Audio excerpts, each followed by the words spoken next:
1966. I bring to you a message of truth and freedom, for it is only the truth that can set us free from the bondages of war and propaganda, which we confuse as history. My name is Colonel Emmanuel Nwora Nwobosi. I am 80 years old. It is time to be bold. I am too old to lie. I am not afraid to die. It is time to tell you why we had to try. I am the last of the original coup plotters of January 15, 1966, with Major Chukwuma Kaduna Nzogu. I knew Nzogu well. We went to school together. We trained together. We trained at Sandhurst Military Academy, UK. We lived together. Nzogu was our first head of military intelligence and uncovered terrible plans to wreak havoc across the country. We organized a group of progressive military officers to carry out a coup on 15 January 1966 to stop a jihad and bring sanity to Nigeria, steeped in nepotism, corruption, and mass murders. The government of Tafawa Balewa, controlled by the Premier of Northern Nigeria, Ahmadu Bello, were using us in the army to repress the Middle Belt and Western Nigeria. Houses and cars were burnt. Thousands were killed. There were 9 of us that planned the January 15th revolution. Majors Nzogu, Anuforo, Ifajuna, Ademoyega, Chukwuka, Okafor, Onwatuegwu, and Obienu, and myself. However, 4 of us started it: Major Ifajuna and Major Ademoyega in the south, and Major Nzogu and myself in the north. We then united as a single revolution. I am the last of the 4 original revolutionaries. None published the complete truth. Only me, Colonel Emmanuel Nwobosi, is alive today to tell the final truth, so that the lies will not triumph forever. They used us to repress the Middle Belt and the Yorubas. When we saw genocide, we began to disobey orders and swore to stop them. For instance, Major Chris Anoforo refused to release mass murderers caught with weapons and was court-martialed. He was replaced by Major Hassan Katsina, a northern Muslim willing to act. I was in Abeokuta, but refused to repress Yorubas. Instead, I opened our barracks as a safe place for them to run to.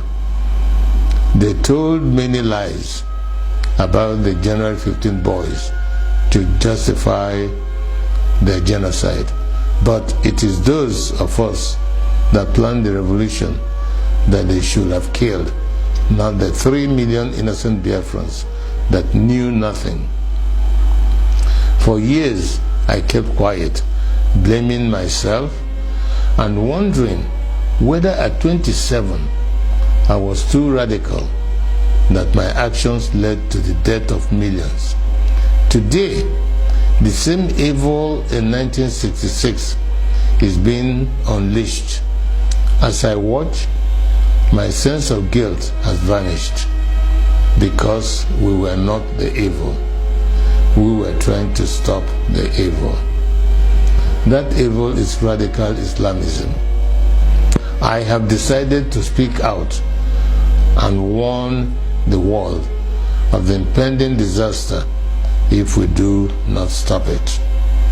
Each time radical Muslims plan a jihad in their religious mission to conquer the world, they will fail. But in the attempt, thousands and even millions will die. That happened to us in Biafra. At this point, let me differentiate between peaceful, law-abiding Muslims and radical Muslims who want to kill others, to force their religion on them.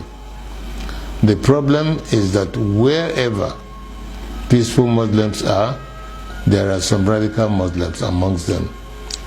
That is why they began a jihad in 1966. That is why we had to stop it. That is why they killed millions of our people. That is why we declared Biafra. Because we are a peaceful people, and oil and water can never mix. My story is a warning to Nigerians.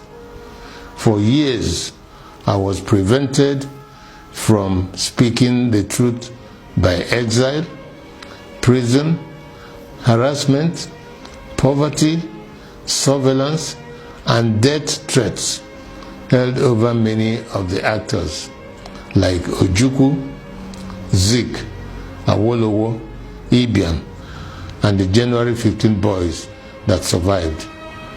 But as I watch today, many of the events that led to the revolution are happening again, like Boko Haram, Fulani militia, Niger Delta militants, Shiites, IPOB, and mass murders.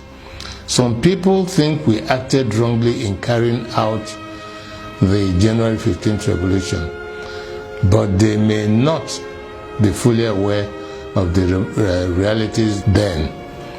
We were trained by the British to be patriotic, to give the ultimate sacrifice for Nigeria, and to stop anyone acting against the nation.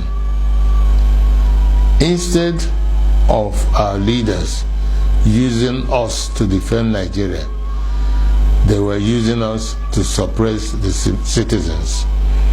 We decided to arrest them for their atrocities because no one was willing to act. Not Zik, the president, who was powerless, not Ironsi, the head of state of the army, who was a conservative. There were many reasons why we had to act.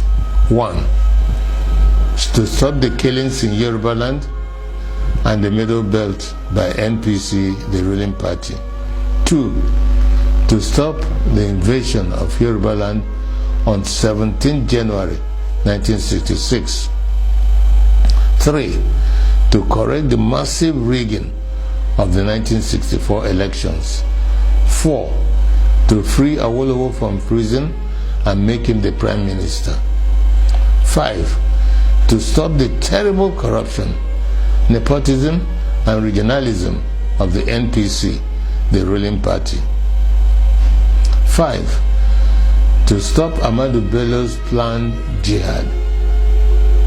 It was good that we acted to save the Yoruba and the Middle Belt people, and we thought that was enough to stop the jihad.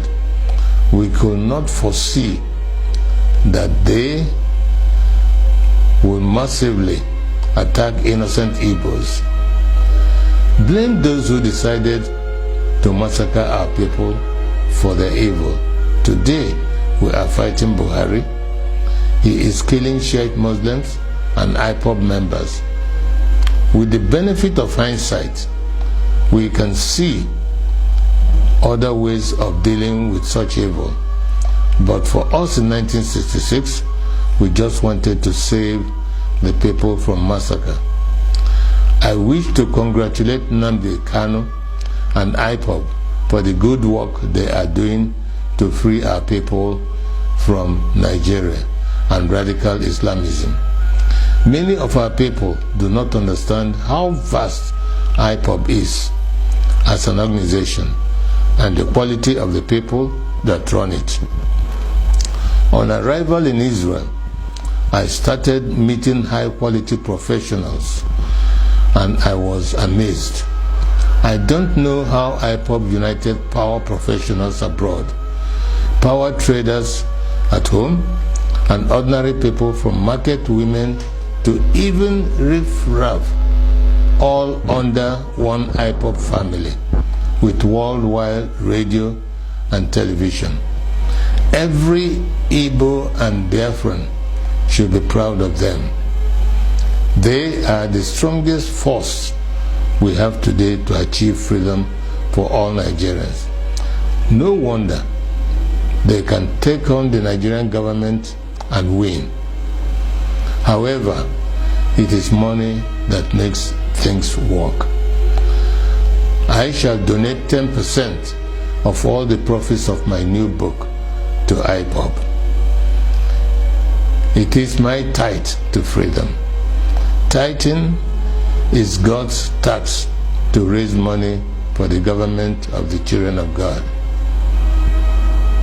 I urge you all to regularly do the same so we can have the resources to achieve our objectives. On this day of 15th January 2019, the anniversary of our revolution, I want to hand over to Nnamdi Kanu and IPOB the baton of the January 15 boys. To you, to complete the revolution we started. I am Ogene Obosi, a chief and elder of the Obosi people. I bring to you the blessings of the ancients. I fought for Biafra. I was wounded for Biafra. I shall die for Biafra. He said,